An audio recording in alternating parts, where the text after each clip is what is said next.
I had been in prison for 3 years, and I was in a fight one day. I was going to be operated on. The door opens, out walks a man. The minute I looked at him, I knew who he was. His name was Sheephead. He had been in so many fights in prison that every facial bone had been broken. He looked like a sheep. They called him Sheephead. And I looked at him and I said, "Sir, are all the stories true that I've heard about you?" He said, "You ain't heard nothing yet." Well, they found out that he had cancer. They put him in the hospital unit where I worked, and each day I would go over and talk to him. And I heard the most unusual story, and I know it to be true. When he was 16 years old, he broke into a store. He stole a Pepsi-Cola and a pack of crackers. That's all he took. They gave him a 1-year sentence and sent him to Georgia State Penitentiary. He had been there for several months when they were out on shotgun detail, and 2 old inmates said, "Young boy, you grab the gun from that guard. We'll grab it from this guard and we'll escape." Now, out of fear, he grabs the gun, but they don't get the gun from the other guard.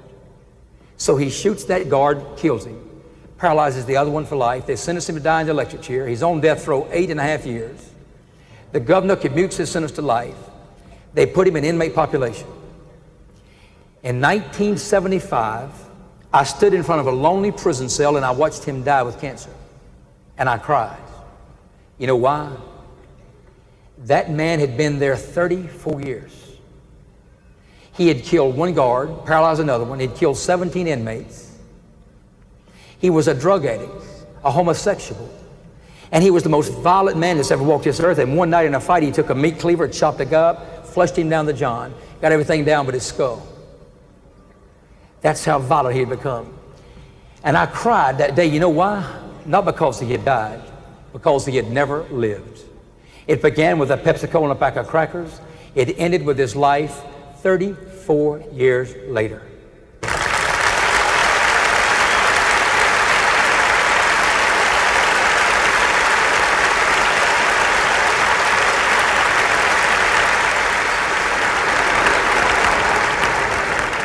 And tonight, young people, I want to give you a chance to know Sheephead.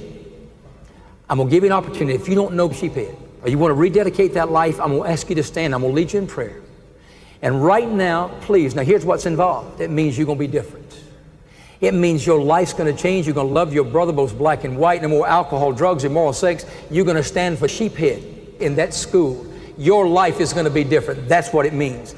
And I'm going to ask you right now, are there any men and women here tonight that will stand for Sheephead?